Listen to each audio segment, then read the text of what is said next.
നോമ്പ് തുടങ്ങിയതിനു ശേഷം ഹിന്ദിമാന്റെ main hobby ചെടി നടൽ തന്നെയാണ്. അതാകുമ്പോൾ ആർക്കും വലിയ ദോഷമൊന്നുമില്ലല്ലോ. ചെടിയാളും ചട്ടിയാളും വളങ്ങളൊക്കെ നോമ്പ് തുടങ്ങുന്നതിന് മുന്നേ ഞങ്ങൾ ഇവിടെ സെറ്റപ്പ് ആക്കി വെച്ചിക്കണേ.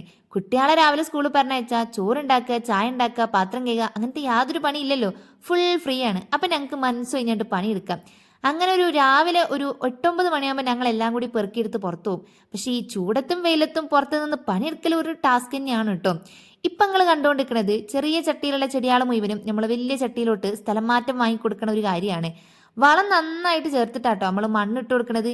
അതാവുമ്പോൾ ചെടി നന്നായിട്ടുണ്ട് വളർന്നോളും, പിന്നെ അത് സെറ്റായി നിന്നോളും. പിന്നെ നമ്മൾ വളടലൊക്കെ കണക്കന്നെ ഇരിക്കും. അങ്ങനെ ഇതാ നമ്മൾ കൊണ്ടുവന്നിട്ടുള്ള എല്ലാ ചെടികളും അത്യാവശ്യം വലിയൊരു പോട്ടിക്ക് മാറ്റിയെടുത്തിക്കണ്. ഇതൊക്കെ ഇപ്പച്ചി മുന്നേ വരുമ്പോൾ കൊണ്ടുവന്നതാ. ഇതിൻ്റെയൊക്കെ കഥ പറയുന്ന ഒരു ലോങ് വീഡിയോ നമ്മുടെ ചാനലിൽ ഇട്ടിട്ടുണ്ട്. അപ്പം എന്തായാലും പോയിട്ട് എല്ലാവരും ഒന്ന് കണ്ടു വെക്കുക. അങ്ങനെ ഒരുവിധം നമ്മളിതാ അത്യാവശ്യം ഒരു 10-12 ചെടികളൊക്കെ അങ്ങനെ മാറ്റി വെച്ചിട്ടുണ്ട്. ബാക്കി ഇനി നാളെ